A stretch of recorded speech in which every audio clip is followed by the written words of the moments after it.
The bedroom was quiet, save for the faint hum of the ceiling fan and the occasional creak of the old house settling. Moonlight bled through the half-open curtains, casting long, skeletal fingers across the floor. That's when it appeared. At first, Daniel thought his eyes were playing tricks, just the exhaustion of another sleepless night. But the shape in the corner of his room didn't fade like a trick of the light. It stood unnaturally tall, its edges blurred, as if darkness itself had pooled into the form of a man. It didn't move. Didn't breathe. Just watched. His pulse hammered in his throat. Sleep paralysis, he told himself. He'd read about it, the brain waking before the body, conjuring monsters from the shadows. But then, the figure tilted its head. A whisper slithered through the air, too soft to decipher, yet it prickled the hairs on his neck. The room plunged colder, his breath misting in front of him. The shadow remained, its hollow gaze locked onto him. Daniel squeezed his eyes shut. Asterisk not real. Not real, asterisk, but when he dared to look again. It was closer.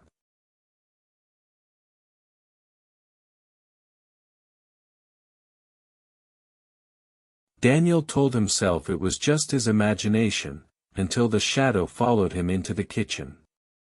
1 week after that first sleepless night, he stood at the sink, rinsing a glass under cold water. The reflection in the window caught it first, a smudge of darkness near the hallway. He spun around, heart lurching. Nothing. Just the empty archway leading to the living room. Then the click of a door unlatching echoed down the hall. His breath hitched. He hadn't touched any doors. That night, sleep offered no escape. He jolted awake at 3:17 a.m., throat raw from a scream he didn't remember making. His wrists ached. In the dim glow of his phone screen, 4 thin scratches ran down his forearm, too precise to be from thrashing in bed. His sister, Mia, noticed first. "Your place feels heavy," she muttered during her only visit, eyes darting to the corners. She left before sunset, refusing to explain the hurried goodbye. Then came the whispers. Not just at night anymore, hissed syllables beneath the shower spray, behind the couch while he watched TV. The shadow no longer stayed politely in the corner. It lingered at the foot of the stairs. Leaned through doorways. Waiting.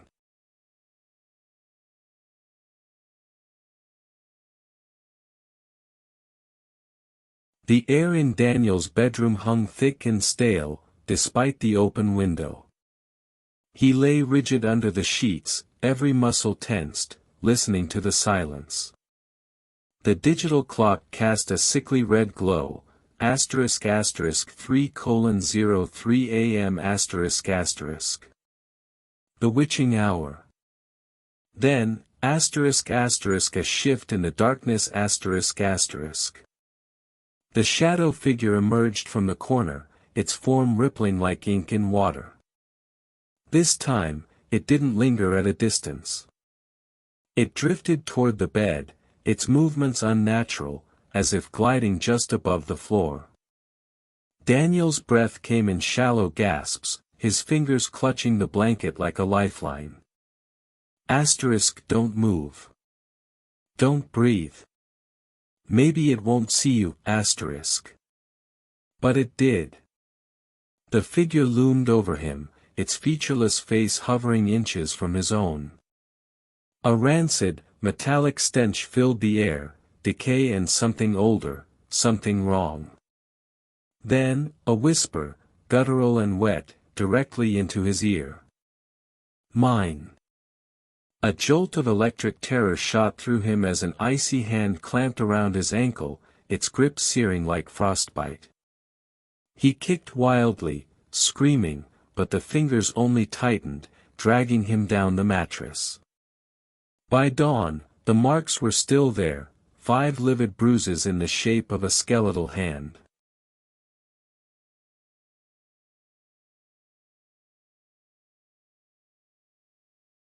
The library archives smelled of dust and yellowed paper.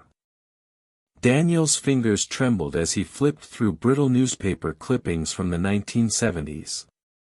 Then he saw it, a headline that turned his blood to ice. Local man dies in mysterious house fire, family claims foul play. The black and white photo showed his house. His bedroom window. According to the article, Walter Hargrove, a reclusive factory worker, had burned alive under suspicious circumstances.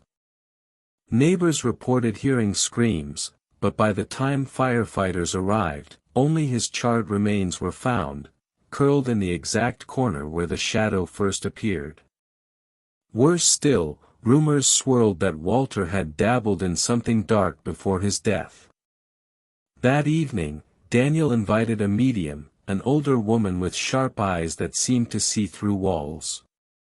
The moment she crossed the threshold, her breath hitched. "It's not just a spirit," she whispered, clutching her pendant. "It's hungry." Her gaze snapped to the staircase. "He blames the living for his pain, and he wants you to feel it." As if on cue, the temperature plummeted. A shadow stretched across the ceiling, long, grasping fingers reaching toward Daniel. The medium's voice turned urgent, "You need to leave. Now."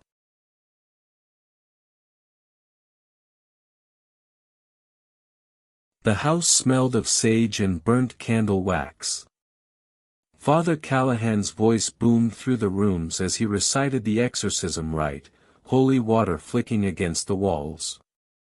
Daniel stood in the center of his bedroom, fists clenched, watching the shadow writhe in the corner, its form twisting like smoke caught in a draft.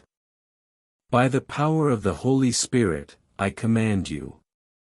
The air cracked with static. The shadow shrieked, a sound like nails on glass, and lunged, not at the priest, but at Daniel. Ice-scale fingers closed around his throat, choking off his scream. His vision darkened at the edges as the entity's voice slithered into his mind. "You will burn like me." Then, light ***. The priest slammed a silver cross against the wall. The shadow exploded into fragments, howling as it dissolved into nothingness. Silence. For the first time in months, the house felt empty. But as Daniel packed his bags that night, he hesitated. In the mirror, just for a second, his reflection smiled, a grin too wide, too knowing. And downstairs, the front door creaked open on its own.